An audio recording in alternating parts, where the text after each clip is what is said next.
What's up everyone, it's Aisling and welcome back to my channel. Today I'm going to be doing a first impressions on a foundation and I'm going to be doing a wear test for as long as I possibly can for today. We're going to try, okay, chewing, been a bit extra back there making lots of noise.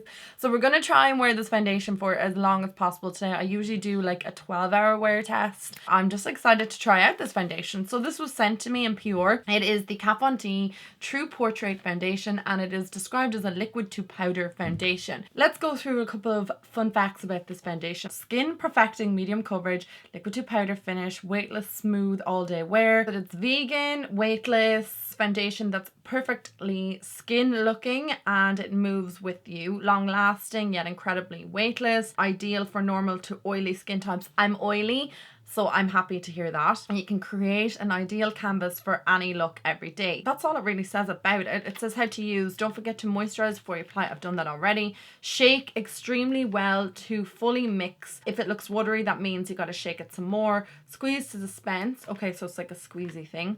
And the fluid formula, we don't recommend using a sponge. Okay, interesting. So I'm just going to take this out of the packaging. I got medium 54, which is the shade that I'm in the other Kat Von D foundation, which I'll just get for you here. So this is the Lock-It foundation and I absolutely am hardcore obsessed with this foundation, and this is the new True Portrait, so that's what they look like side by side. This one has 30 mils in it. This also has 30 mils, which is a bit deceiving because it does look like there'd be a lot less in it, but obviously it's because it's skinny and tall. There's like a little clicker thing in it to shake up, obviously because it's probably of a watery consistency, and it's a twist. Oh, it has a little, I suppose, squeezy tube on it, so you kind of like squeeze. Ooh, that is very watery. I think I'm gonna have to shake this like a Polaroid picture. So I'm gonna just keep shaking. So I did say that I got the exact same shade as in the Lock-It foundation, which is 54, and I've used that shade forever. I'm not wearing any self-tans. This is my natural skin color. My chest is always like a little, and my body always definitely a little bit darker than my face. Sorry, I'm like shaking this so much. It was very watery, so I feel like it probably needed a bit more of a shake. Let's see how we get on. It's still extremely watery. Maybe that's why you're not supposed to use a sponge with it, because it would literally eat this product up, but I'm gonna kind of shake it a little bit more.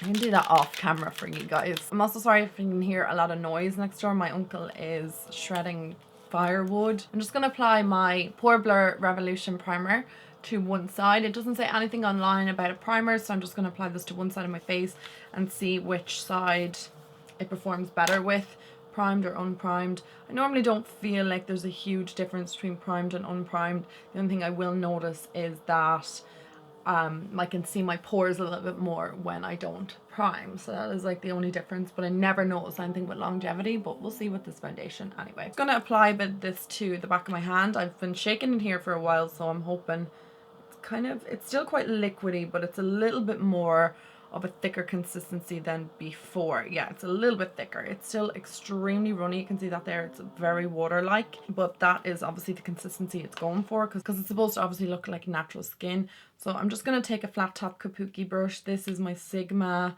F80, and I'm just going to apply it to, hang on, I need a mirror. I'm just going to apply it to one side of my face.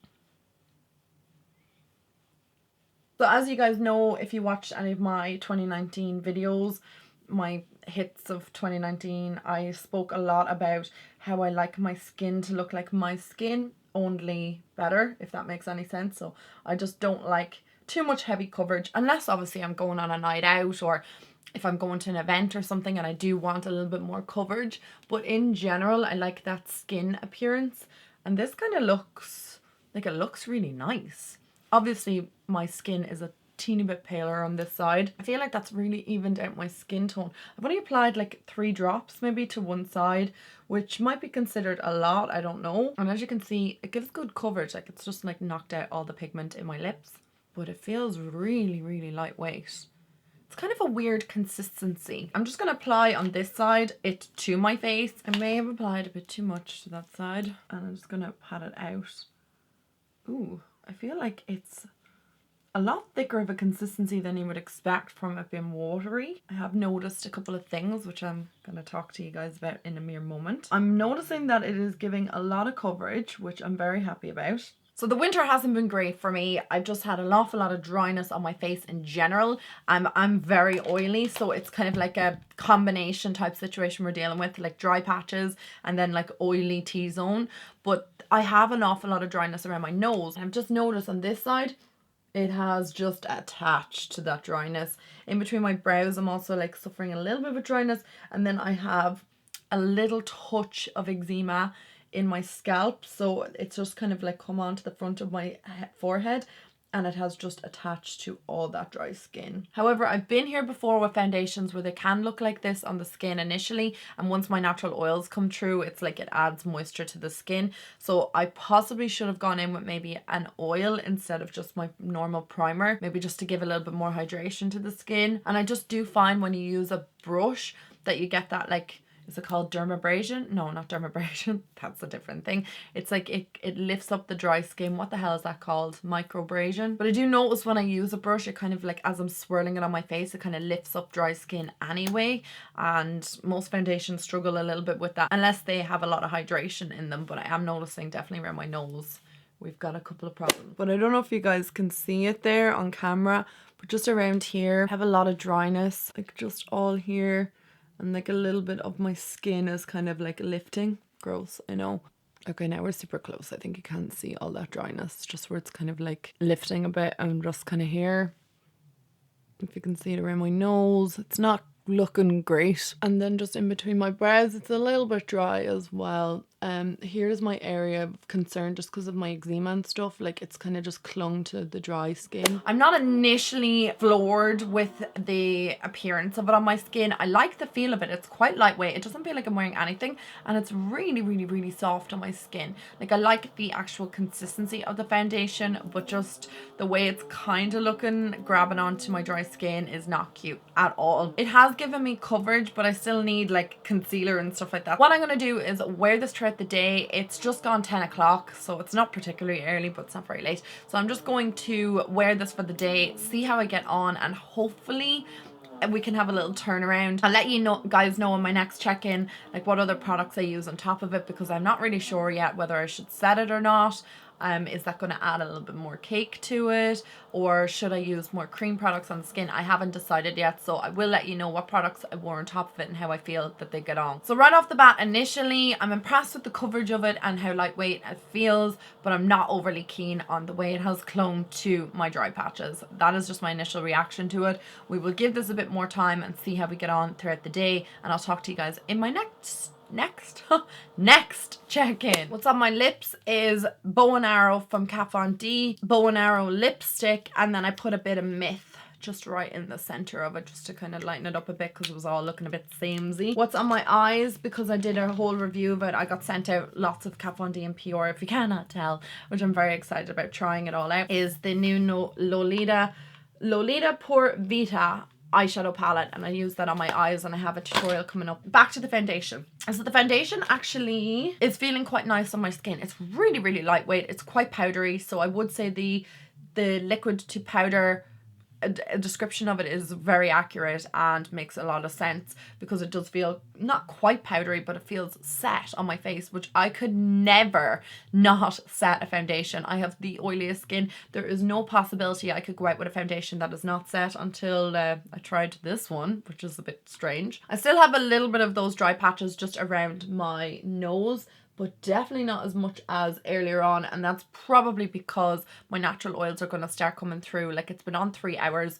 I will expect my natural oils in the next hour or so to really show up hardcore, so I will expect maybe a little bit more moisture there. It looks great everywhere else on my face. I'm really liking the look and appearance of it. It looks really good on my skin. Like, it looks quite nice. I will say, even though it's quite early into the review, that I'm not really sure if this would be a foundation I would recommend for dry skin people, just because it is making my skin look super matte. And I know I'm touching my skin, I probably shouldn't be doing that, but my skin is set. Like, my face is set. It's quite powdery, and I have put no powder at all on my face, which is really, really strange because I would expect this feeling from something that I properly set. The way that this foundation looks on my skin right now is kind of like what I would be expecting from a day where I only wear very minimal amount of makeup. Like maybe just want like a flawless base. I would use less of this foundation just to kind of even out my complexion, like a tiny bit of concealer, and then like fill in my brows and just do a bit of mascara and a tiny bit of lip balm or something like that. Kind of one of those days where you're not really sure if I'm wearing foundation or not. My skin looks good, but I can still see my freckles and stuff.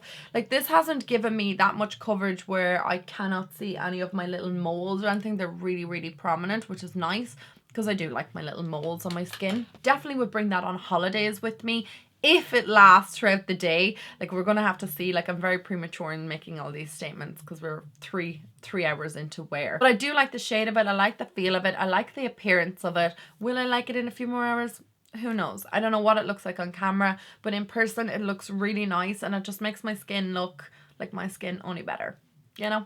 Anyway guys, I'm gonna head about my day and I'll get back to you later on, and we'll have another check-in in a while and we'll see how we get on. Hopefully we kind of have a similar reaction. Hey guys, I'm back. It's 6 p.m. I can't find my phone anywhere, but I was just downstairs. I set an alarm. I was like, go up at 6. This is the 8-hour mark, so I just wanted to check in, show you what the foundation looks like. I'm just after editing a video where I'm wearing this foundation in it, and I really like the look of the foundation on camera, so I just want to say that now because obviously I couldn't judge that earlier on. My hair's a hot mess as well. I'm so excited to be just getting it done soon because it's just driving me mad. There's a massive indentation over my nose and the foundation is completely worn off there. It's not as dry around my nostrils. It's worn off a lot along my jawline. I don't know if that's even evident on camera, but it's worn off a lot here, and I have been like touching my face and leaning because I've been editing and working. I can't put my finger on what it is. The foundation doesn't look bad. It's just not looking amazing. I have lipstick on my teeth. Like I can't say I hate it because I've definitely tried worse foundations, but I can't say looking at my skin that I absolutely love the effect of it. I need to take these lashes off and everything. Like makeup's just been on for so long. It's just not looking great. And around my nose, you can't really see where I'm looking now, but there is just a little bit of a wear off. Here my jawline completely kind of worn off here. Like it's gone. So you can see my contour from my cream bronzer and stuff on this side. It's not as bad. I can still feel that there's foundation there, but this is not looking oily. That's what I will say about it. Kind of see where it has worn off on me. It's definitely not looking bad for 8 hours. Like I'm being probably a bit harsh because realistically, I'm not actually taking into account that it has been on for 8 hours. So yeah, I may be being a little bit harsh on this foundation. I do really like how lightweight it is, and I cannot believe that I have not put a bit of powder near my face at all today, because it's actually shocking like how my chin is still not too oily, and in between my brows is not as oily as it could be. Like 8 hours in, I would expect to be like a disco ball. Very, very greasy and oily. That's just my normal skin type. This would be like an opportunity to kind of maybe powder here though, especially a powder foundation, or maybe adding more of the product there, because there is no powder. I could probably go in with more foundation. It's not going to cling up or anything like that. So if you wanted to apply more or just like over your nose or whatever, you could do that. I'm just not going to bother because it's a wear test, so I'm just going to see how it gets on really. But other than that, I have nothing else more to say, and I will talk to you guys later on. Okay guys, we're at our final update of the night, and I'm super excited to be finished now because I cannot wait to take off my makeup because it's been on for 12 hours. It's just gone 9:57, so it's 12 hours on my face, and I'm really excited to take all this makeup off. It's been 4 hours since I did my last update, and I'm definitely looking a lot oilier than I was a few hours ago. A lot oilier. Wow. This foundation has worn off so much on my jawline, and it's just from like leaning on it and stuff, like it's completely gone. And a little bit from my chin as well. I feel like the foundation doesn't look as fresh obviously as it did 12 hours ago. It's not looking really bad, but it just kind of looks a bit heavier on my skin. It's not crazy oily considering I never ever put powder on my face today. Like not one time, not even in the middle of the day did I blot, nothing like that. And I'm not crazy oily, which is insane. So I would definitely stress the fact, actually, do you know what? I need to take this jumper off. I'm boiling. But because of that, I would stress the fact that I would not wear this foundation if I had dry skin, because of the fact that even with my oily skin, my oils have not come through that much. So if you're dry, it's definitely going to remain quite dry on the skin. It still feels kind of powdering along my jawline, like my chin is very, very moist, my nose and in between my brows. So I have a few pros and cons in regard to this foundation. The first pro I have of it is regarding the finish of it. It looks super nice, and the shade selection, there's 40 different shades in this, so there's a lot of different shades. I don't know at the same time if I'm mad about this packaging, this squeezy packaging. I just feel like the amount of times I had to shake it today, like I was literally shaking this to bits. I like that it's kept my oils at bay. That could be a con for you though. And I also like the packet, like I like how sleek this is and small, and I can bring it with me. This will be more of a foundation for me on days where I want like less foundation but more coverage. Does that make sense? So I want like something a bit more than a CC cream. I do really like the finish of this. I like that I didn't have to set it. I thought that was quite different. So there's a lot of pros to it. The only cons that I can kind of say is the fact that it clung to my dry skin. I did not like that. I didn't like the appearance of my dry skin looking flaky. And another con is that it did wear off along my jawline, and it wore off quite early in the day, which I wasn't like keen about. So there is a little bit of wearing. It didn't wear off my nose, and it did wear off like a little bit around my chin, but not too much. So it's mostly along the jaw. Maybe I just need to apply a bit more. Also, I hate applying foundation with a brush. I don't mind initially applying with a brush, but I like to go in with a beauty sponge, and I hate that you can't use that with it. It's just because the consistency of it's quite lightweight, but look, we'll get over it. I don't think of any other cons other than what I said earlier, just about how much you have to actually shake this just to get it to mix. But in general, like, I mean, it's not a big deal. I can shake a foundation up a little bit more. As you guys can see, I'm not too crazy oily, but like all of this is worn off. We can see like where my glasses worn off earlier on, and just like where it's a little bit gathered just around my dry area in there, in between my brows, but it hasn't sunken in, and then kind of just around the rest of the forehead. So it doesn't look too bad by any means, and I actually quite like the appearance of it on my skin, to be fair. It works completely different to the Lock-It foundation. If you actually want to see a full review of it, I will link that down below as well. It works so different to the Lock-It foundation, and I'm glad, because I obviously didn't want like another high coverage foundation. It'd be nice to like try something a bit different, and this was great. I will have this in my everyday makeup bag. I really enjoy it. It's definitely not my favorite foundation of all time, but I just do like the finish of it. I like how it wore throughout the day. I like how it felt really lightweight on my skin. I just will have to hydrate around my nose a lot more and maybe exfoliate and stuff. That's the only kind of con to it that I'm struggling a little bit with, because I'm just going to have to try and figure out how to do that. So yeah, I think that's all I kind of need to say about the foundation. I really like it. It gets thumbs up from me. If you guys enjoyed today's video, please give it a thumbs up. It helps me out so much. It helps my videos get out there and be recommended to other people. Other people find me, so it's really, really helpful to me. And also, if there's any other foundations you want me to do an impression or first impressions on, whether it be a new foundation, old foundation, if there's just something you want to see me try out, let me know. And I will talk to all you guys in my next video. Mwah! Bye guys!